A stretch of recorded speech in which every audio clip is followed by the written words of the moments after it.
Alright, what's going on, guys? LoganJYA here. Before we get into this deck profile with last week's winner, the GG4FREE Blub Blub, we're going to look at a replay that this gentleman sent us. And this is Bustin' Up Blader, who's about to show us what kind of moves the deck has. And it's a very powerful deck, so you're going to see it firsthand here for yourself. This man ends up losing the die roll, but his opponent does not open up with the gas. Summons a Link Cross, Nadir, search Ecclesia. Ecclesia is going to end up searching him the Fleur de Lis. His hand is pretty stacked. That Imperm on the Whelp did absolutely nothing. He's going to go in for that 1800 and then pass turn. He sent the Chimera, which adds the Red Eyes Fusion to hand, which is very strong. Now he's setting up the Buster Lock, and it's going to be a very quick scoop phase from the opponent. Going into game 2, on the other hand, Cypher is going to end up go first. We look at Blub Blub's hand. This is not the greatest. A single Imperm usually is not going to be enough to stop a Dragon Link board. But the man still tries. He lets him go as far as you can let him go. He hits him on the Romulus, which is objectively correct, but this man had a normal summon. Yeah, he throws down the Cypher, and at that point, it was pretty much over. He's going to set up the whole board. Blub Blub's going to let him do it just in case he messes up for any reason. That's playing correctly.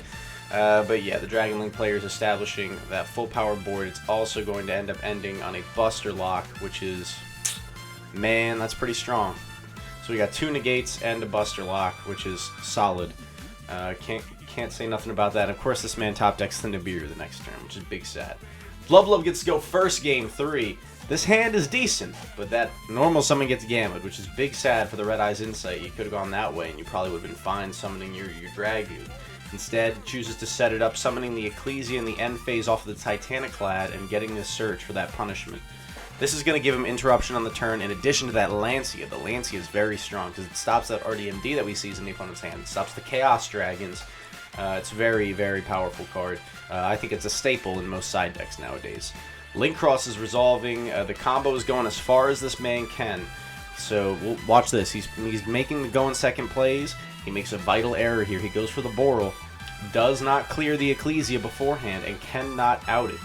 Now this man goes for a Red Eyes Fusion to bait the Boral negate, which does negate activation, resolving the Nadir Servant, summoning the Fleur de Lis, attempting to punch in the Boral, and that's going to get Imperm. This man's going to take a little damage.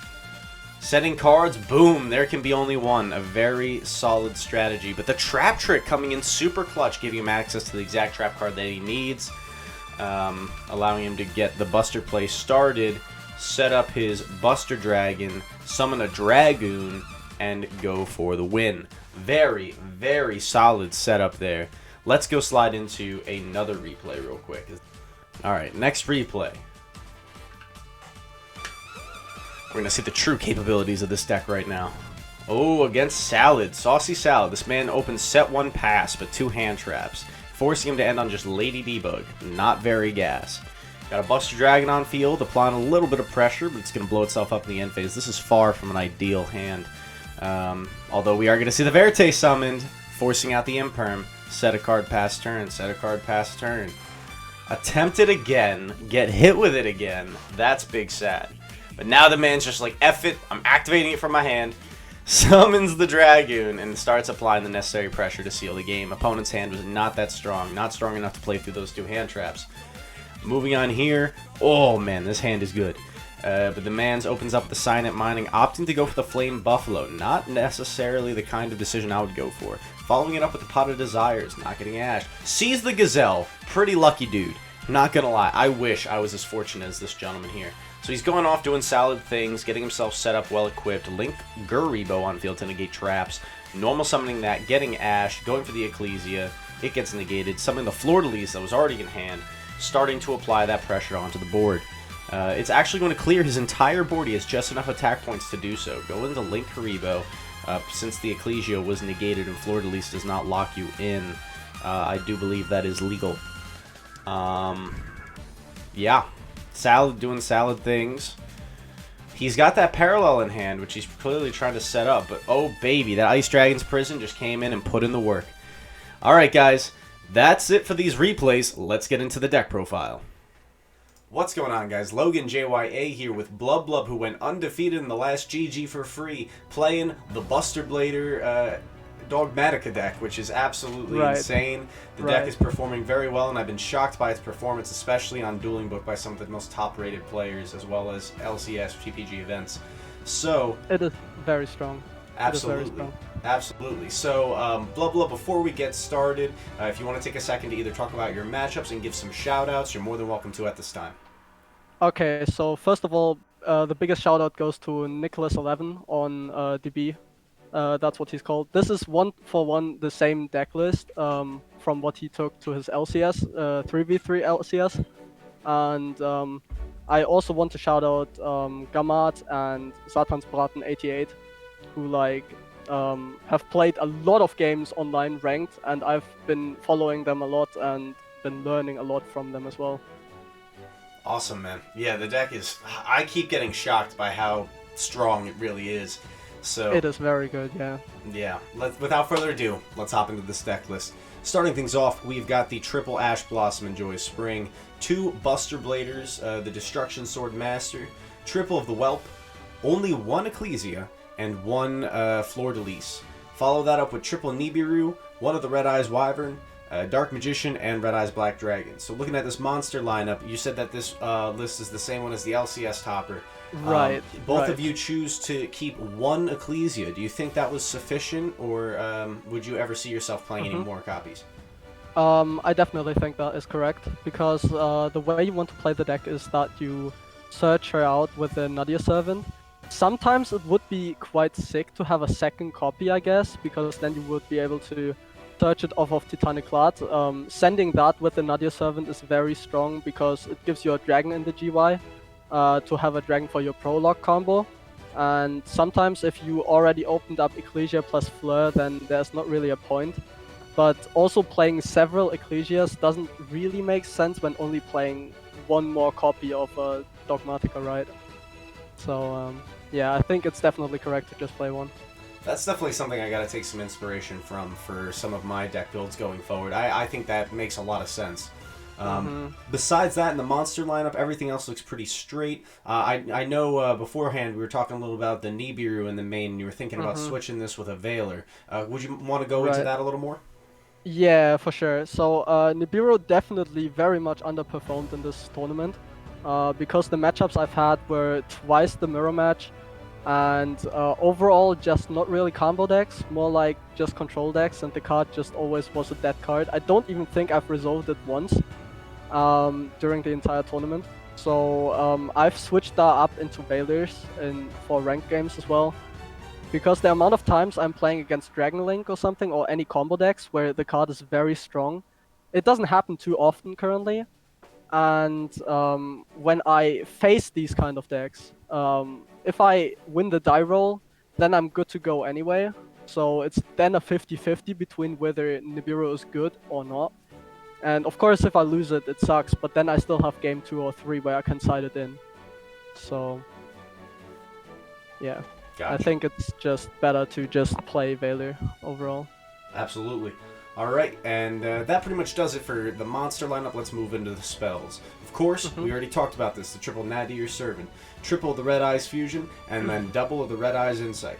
So the one little question I had is, would you see yourself ever playing a 3rd copy of Red Eyes Insight, or do you find the 5 total copies of Red Eyes Fusion to be sufficient? So I used to play 3 of this card, but actually getting space for Ice Dragon's Prison in the main deck made me cut this card down. I think it's just, I mean, honestly, from how often I drew the cards and stuff, I think this was absolutely fine. And from my playtesting afterwards, I mean, playing 3 is great.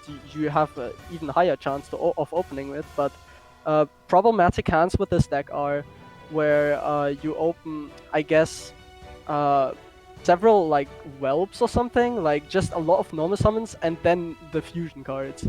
Because then you have to consider, of course, activating the fusion is nice, but then if you get ashed, you have nothing.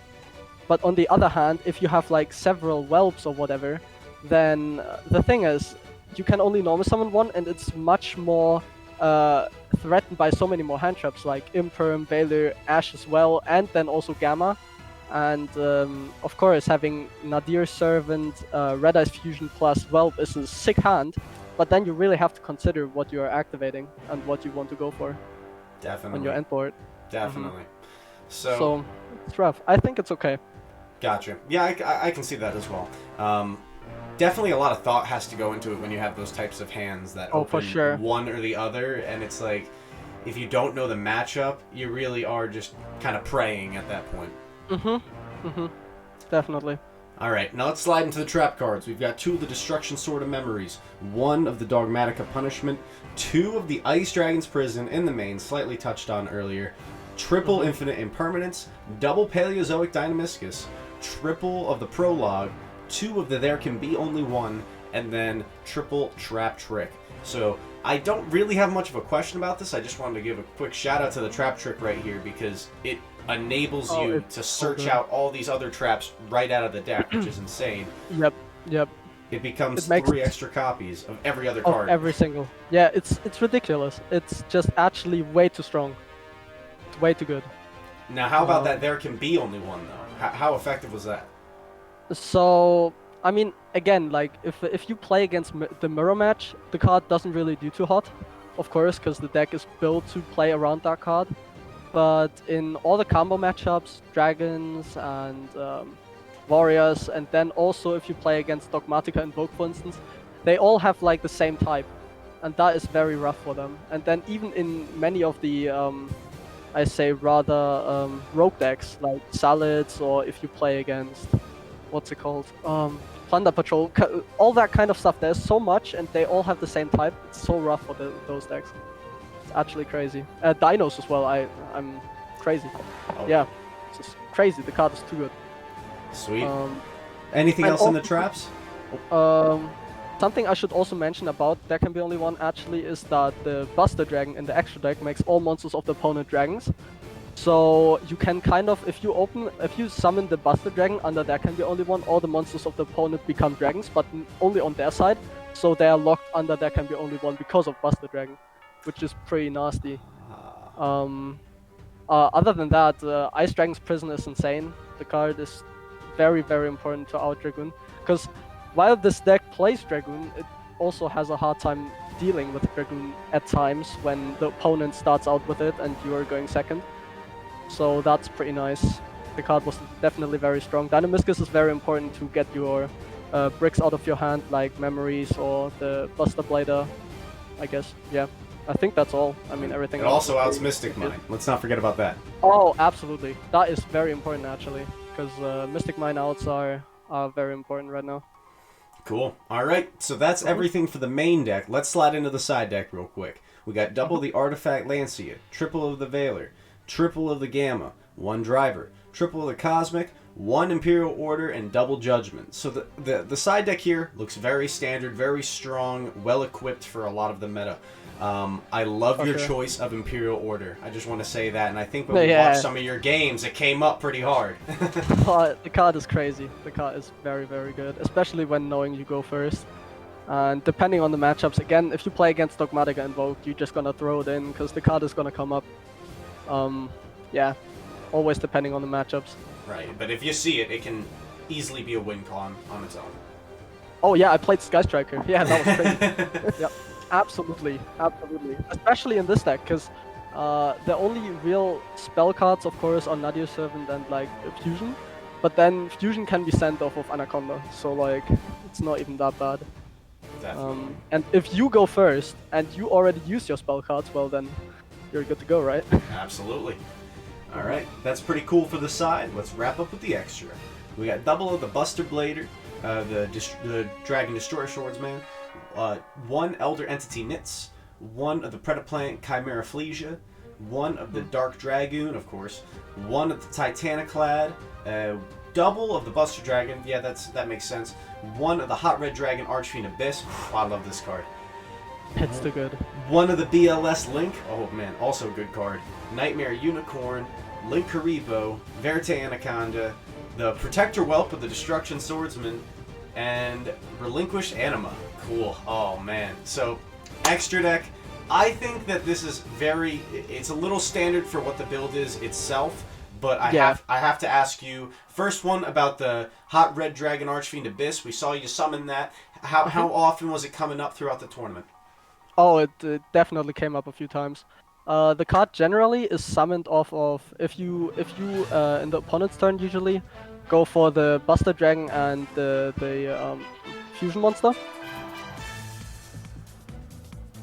Buster Whelp in your hand, then you can normal summon those to then go from the Buster Dragon into the Hot Red Dragon Archfiend Abyss, and then it can help you to, because when it inflicts damage, you get your tuner back from your graveyard, which is actually really helpful because that can help you going into Buster Dragon the regular way by synchro summoning it with the Buster Blader and the level 1 tuner you get back. So then it's forever on board, because it would die during the next end phase when Prologue is on board, but that is a way you can play around that and you'll have it forever. Or you just get the tuner back and then you can instantly go with the... Usually at that point you still have the fusion on board, or maybe even the Linkuriboh, and then you can go with these into Anaconda. If you have Linkuriboh, for instance, or not even Linkuriboh anymore, but maybe just the fusion, then you can go fusion plus the Whelp into Anaconda, and then you end on Hot Red Dragon Archfiend Abyss plus Dragoon, which is usually game over. That'll do it, exactly. Yeah, it's very good. Final question about the extra deck. We got the anima in here. Did you end up hitting anybody with the anima who was not respecting the anima during the tournament? Ooh, during the tournament? That's a good question. I don't think I did actually in the tournament. I don't think I did, but it does come up occasionally. Definitely. Especially when the opponent gives you just a link monster which points upwards or something. It can come up, for sure. Yeah. Alright, very good. Well, Blub Blub, thank you so much for your participation in this past week's GG4FREE. I hope to see you repping this deck and several other cool decks going forward. You're obviously a high caliber player, and I want to thank you for your time, brother. Have a great day. Everyone, LoganJYA signing off. Take care. Thank you very much. Hold it!